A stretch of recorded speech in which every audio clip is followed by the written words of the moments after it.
হাতে নাতে পড়লাম ধরা, হাতে নাতে পড়লাম ধরা, শরম লাগে বলিতে। শালার বর্তমানে এমন কিছু এডিটর আছে মানে এত পরিমাণে যাওরা দেখবা মাঝে মাঝে বিল্লালের কাপড় চোপড় খুইলা দিছে, আবার যে কেউ একসাথে করে হাক করাইয়া দিছে। যেমন দেখো আজকে অমর অন ফায়ার অ্যান্ড অমিরে কি করছে।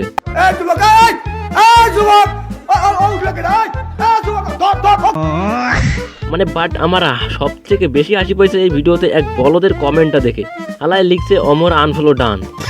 মানে ভাই বর্তমান যুগে এসে তুই বুঝতেছিস না কোনটা বাস্তব আর কোনটা এআই। মানে গাইস ও ভাবতেছে এই ভিডিওটা রিয়েল, ও ভাবতে সত্যি অমির সাথে এমন করতেছে। আচ্ছা ওর কমেন্টটা না হয় বাদই দিলাম।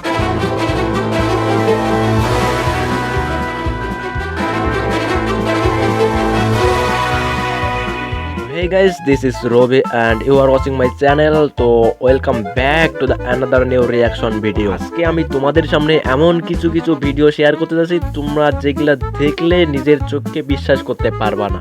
বিশ্বাস হচ্ছে না? তো তার আগে এই ভিডিওটা দেখো। প্রেমে পড়েছেন? প্রেমে পড়লে তো ফেরার রাস্তা থাকে। আমি তো পড়েছি মায়ায়, ফেরার কোনো রাস্তা নেই।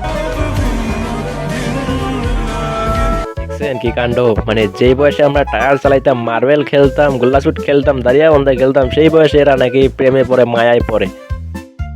ভাই আমি এখানে নিজের দোষ দেবো না নিজের কপালের দোষ দেবো? আরে নিজে তো আর নিজের কপাল তো একই হইলো নাকি? তো এমনই কিছু ভিডিও নিয়ে আজকে আমি থাকছি। তো পুরো ভিডিওটা দেখো আর এনজয় করো। So let's start. পাশের বাড়ির মেয়েটির কথা ভেবে হিংসা হয়। পাশের বাড়ির মেয়ের কথা শুনে ওর হিংসা হয়? তো আবার কেন জানেন? আচ্ছা কেন হিংসা হয় বলো তো? কেন জানো? সে যে তোমার সকাল সন্ধে থেকে, আমি তো দেখি না। এ ভারী অন্যায়। জানলাটা বন্ধ করে দেখো। ও আমায় সকাল সন্ধ্যা দেখে, সে তো ওই কথা এই মেয়ে জানলো কিভাবে ভাই? ও হ্যাঁ, আমার জানলা তো এখনো খোলা রয়েছে। দাঁড়াও গাইস 1 মিনিট, আমি জানলাটা বন্ধ করে আসতেছি।